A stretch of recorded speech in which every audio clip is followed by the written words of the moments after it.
So, we have studied the different layers of OSI model and the TCP/IP model till transport layer. Probably we have finished with the protocols of the transport layer, the UDP and the TCP, how they work and all. So, we are left with only one layer, that is a very important layer, and it is your layer where you really work, is the application layer. This layer has, this is usually the layer at the user side who uses different protocols for several purposes. Can you name some of the protocols that you use for internet or for networking? HTTP, FTP, SMTP, any other protocol that you are working? Pop, IMAP, how you are working, how you are using that, how you are using SMTP? When you are using the FTP, when you do this, do you really use give FTP when you do the Bluetooth transfer? So, when you use this FTP then? Have you ever given this command, I mean this FTP? When you give the FTP, what it asks?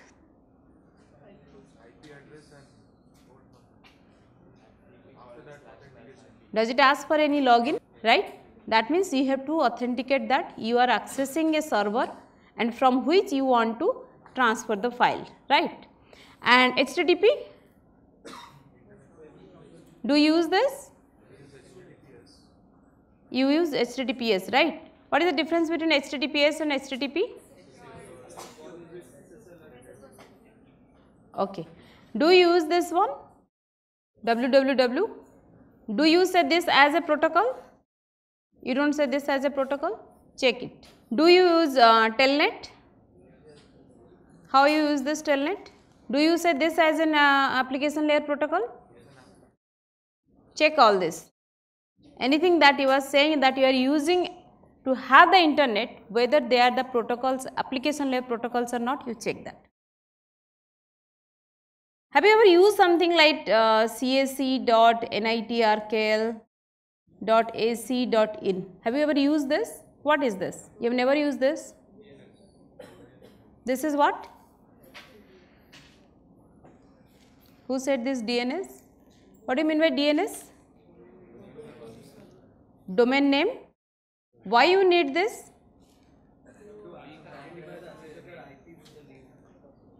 Domain name system, right? So, what this does?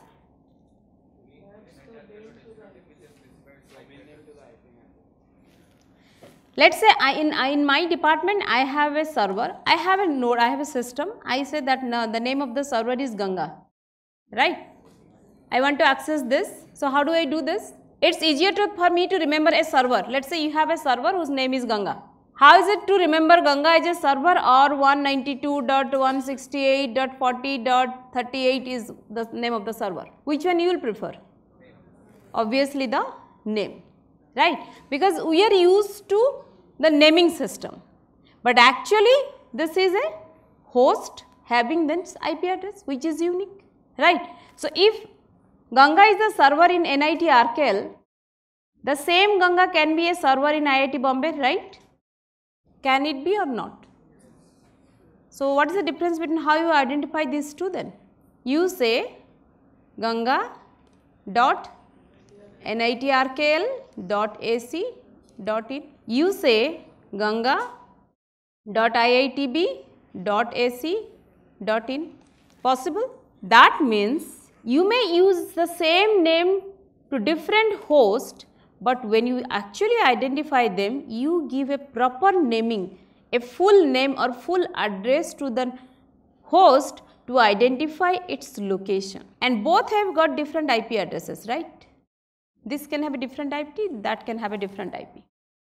So, what we understand now is any host that has got an unique IP can also have an unique name. So, the mapping of name to IP is a system called the domain name system, right? This is called the domain name system. You can have different strategies to have this domain name system. Earlier when you had only the LANs, there was no concept of internet. You had a very small network having one server and multiple clients. The name of the server was Ganga, let us say, and this server has name A, all the other host X, Y, Z, A something something.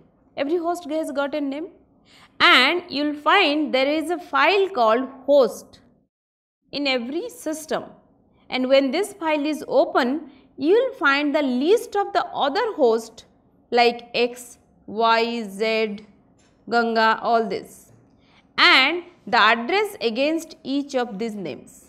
We used to configure that. A host file having the details of all the nodes in that network or the LAN and their corresponding IP address. So, whenever there is a change in the IP address, the file has to be updated manually. It is possible when you have a small network. So, when the mapping is required for this IP address, automatically this system will be called and the data will be delivered, or any job can be done in the client server manner or any other way. This is possible when you have a very small network. Coming to a bigger network, can you use the same system? It is not possible. The reason is that you have a vast globe of internet, or what you have the huge number of systems, and it is not at all possible that you identify each host and its corresponding IP address with the name. Not possible. And any updation is required, that has to be reflected in all the hosts. So, that is not at all possible. Other way, you have the huge system or huge database in one centralized system, and anytime required you update that and pass it to other systems. Still not possible, because you will have it will consume a large bandwidth for transferring this information to the other host, right. So, what could be a possible option? You have the decentralized storage of these namespaces or the database of naming the system along with its IP addresses. So, you have one server, under this server you have 1000 other servers, and we say they are the master of their own domain, and again within this domain there will be several other subdomains and they store the local data. So, if I am under this branch somewhere here, I want to find the address of IP address and the corresponding name, I will map to my nearest server who has the data instead of going to the central one. So, I have my own zone, own domain. If I am satisfied with this data, is fine, otherwise I will go for the next higher one, it is fine. So, that way I can find out.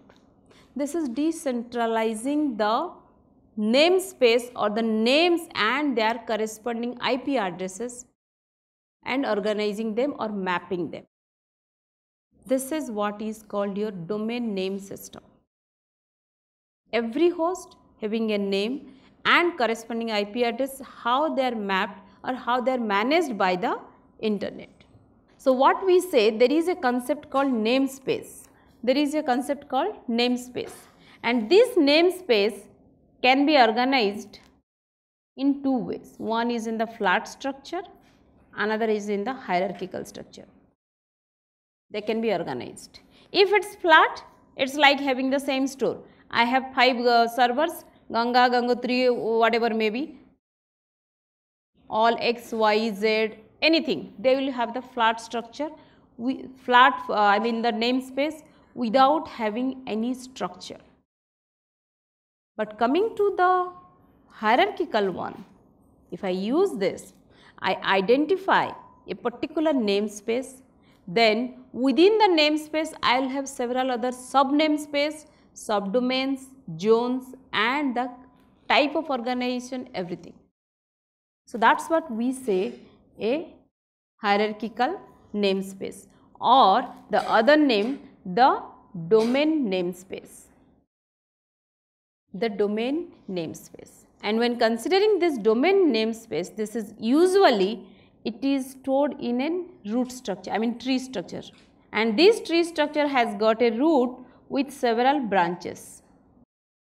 Now, each branch is called again another domain. Let us say I have a domain com, I have another domain, let us say edu, I have another domain, let us say org. I have another domain, let us say mil. So, when I am writing this, definitely you must be understanding something, right. When I said com, meaning what? It is a commercial domain. If I say edu, it is an educational domain. This is an organization domain. This is a military domain. So, the names itself define the kind of the organization. This is the type of the domain, right. And all these names, these are nothing again the host, there are the nodes here, right. So, how many total nodes could be possible? How many total nodes? This is the level 1, I will say this is level 1. So, how many levels could be there in this, in any of this domain? The maximum permissible number of domains are 128 levels.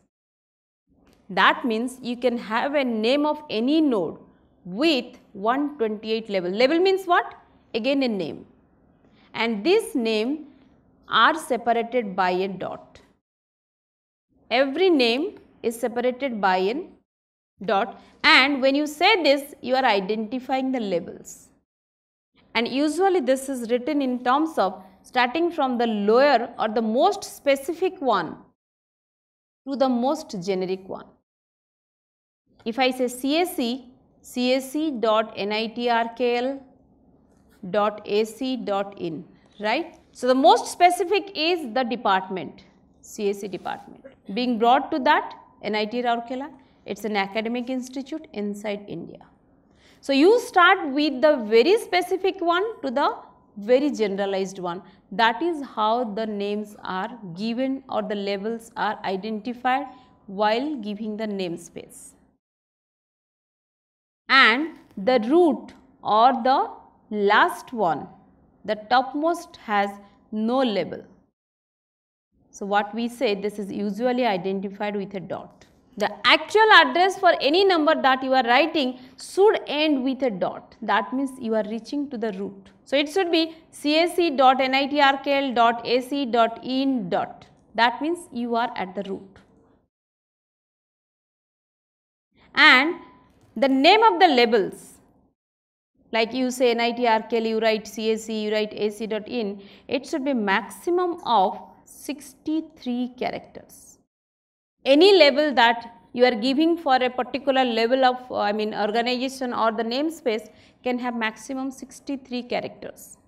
So, if I say .com, it can have again this, if this is one host, there is another host here, there is another host here. I can say this as an Yahoo, I can say this as an Google, right. So, if I say this as a domain, that means com is a domain. Under this domain, I can have a domain of Yahoo, I can have a domain of Google. So, if I say something like, let us say here the Ganga or anything, this is again another host who can have another domain. So, when I go back, I say ganga.yahoo.com. So, each of these domain, each of these namespace are called the domains, domain namespace. They have a set of or a space of names which can combine together to identify a particular domain, and that domain again can combine together to identify another domain till it reaches the root. So, how these domain names are identified? How these domain names are qualified, or you say this is a valid domain name? Usually, the domain names are of two types. One is fully qualified domain name, another is partially qualified domain name. This is called fully qualified domain name and partially qualified domain name. Fully qualified domain name, that starts from the any node or any host, you can say, till it reaches the root. So, if I say any host in my department as let us say x.nitrkl.ac.in. This is FQDN. It is a fully qualified domain name. may start from any point, but it is ending at the null level or the dot or the root level, because root does not have any level. So, we identify this as a dot. So, something is called like .edu, dot means this is fully qualified domain name. But when I say this as x.nitrkl.ac.in, this is partially qualified domain name. I did not reach to the root. But in this case what happens, there is a protocol. There is a protocol called domain name server or domain name system protocol, DNS protocol. What it does, when you give a PQDN, the partially qualified domain name, it adds the suffix to make it a fully qualified domain name. So, when you give half of this, the rest part is automatically added to or suffixed to this, so that you reach at the root. If I say x.cac, it automatically adds the rest of the thing .nitrkl.ac.in. So, your partially qualified domain name is now converted to fully qualified domain name, and it will be treated accordingly. And who does it is the protocol in the application layer, that is the DNS protocol, right. So, how these name servers are distributed? The distribution of the namespace, and who does it? At the root you have a server called the root server. This root server contains the details of some of the domains and beyond which it is least bothered. So, what it does? It says, let us say I can have the details of one of the server who is an educational server. So, let us say it is an edu server. The details of the edu server are stored in the root, and edu server will take care of the rest of the things under its zone, or what we say under its domain. Similarly, it can have another server, let us say com server. The details of the com server can be in the root server, but when it comes to the com server, the commercial server, it contains its own domain or the information about its own domain. So, anything .com, that comes under this. Again, that comes to the next one or the next lower server, that is the, let us say, Yahoo server. You know, up to this what we do, we send to the Yahoo server, then the rest of the things are taken care of. So, when you go for this, it is a Yahoo server who keeps track of its own domain. So, it does not bother what the com server is done, or the root server does not bother what Yahoo server does. But Yahoo server is responsible for its own domain and whatever server it has. This is how the name servers or the domain names are distributed. Again, there are some classifications, I mean the categories that when it comes to the internet. So, coming to this, when we talk about the DNS, the domain name space or the domain name server, basically there are two kinds of servers are there. One is a primary server, another is a secondary server. What the primary server does? In the domain name system, the whole of the information or the mapping, you can say the host file corresponding to this domain are stored in the primary server. So, primary server is responsible for updating or modifying or changing or transferring, informing any operation on the domain name server or the namespace. It is done by the primary server, and there is a backup of this primary server which is a secondary server which does not do any changes, but it keeps track of the changes that occur in the primary server. It is a kind of, you can say, backup. So, when you have the DNS, two DNS, the primary DNS and the secondary DNS, primary DNS looks after all the changes, possible changes in the domain space. Even in our, let us say in our institute we have a NITRKL server. We have a server NITRKL, right. This server has again, one is primary, another is the secondary. So, the primary server changes or keeps track of all the departments, let us say CSC, the EC, EE, all this keeps track of all these changes, or all the modifications are required in this different servers, and a part of that is stored in the secondary NIT Rourkela server, which may work as a primary when this fails. So, the updates that occur in the primary are reflected in the secondary, but secondary himself does not do any change in it, and whenever the primary fails, secondary takes up the responsibility of DNS or domain name and does the job of the primary. This is how your namespaces are distributed. So, in your institute you have several departmental servers, and those servers are connected to the NIT. We have a almost, you can say, at this region we have a flat structure. But if still this LAN it increases to a bigger size, it may happen that your every department will have their own servers or own domains, you can say, and again they will be connected to the NIT Rourkela server. Because we have the size now, so we say that is any x.NIT Rourkela. But when you go for the bigger institutes, they have the department wise servers. The architecture is like CSE.IITB, IT.IITB, something. They have those domains. But for our case, because it's quite enough, we can have a flat structure. So, these trees, we do not have these trees. Under NIT Rourkela, you have all the structures or all the hosts in a similar zone, or you can say this is in a flat structure. Above this, you have the hierarchical one, right. This is how your namespaces or the domain names are distributed when it comes to the namespace and its distribution.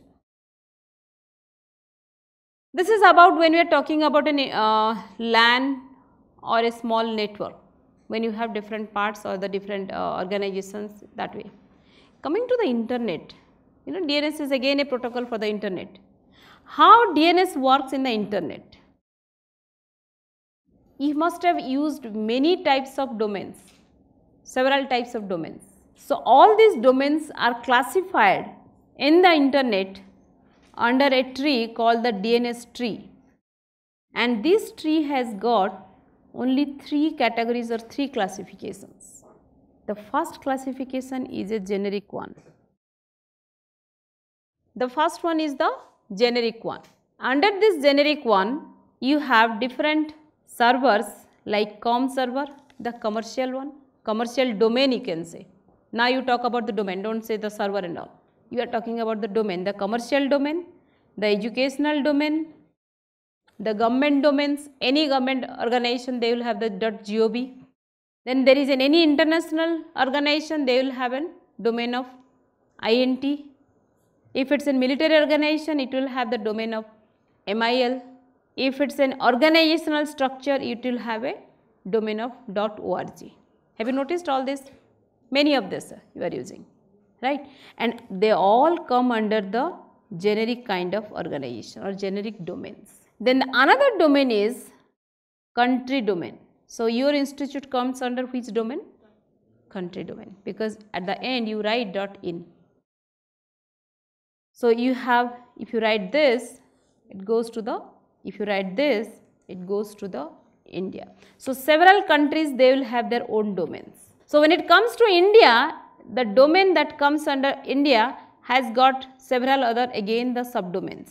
You have NIT Rourkela, you have NIT Kurukshetra, and you have all this, all the NITs, all the IITs, all the institutes they come under. Under in again you have different structures.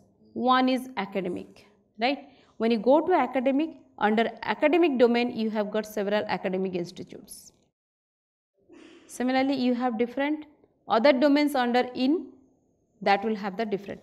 So, that means you come under this country domain, and again under this country you have got several subdomains, and under this subdomain again your institute is there, and under your institute again you have your own small host. This is how you start from your node and you reach at the country domain, but again your above your country domain is the root, right. So, this is in all the situations what we do, we map the name to the address, either in the generic domain or in the country domain. there is another domain in this called the inverse domain. In the DNS tree, there is another domain called the inverse domain, and this inverse domain is used to map the address to the name. It is just the reverse of the other two domains.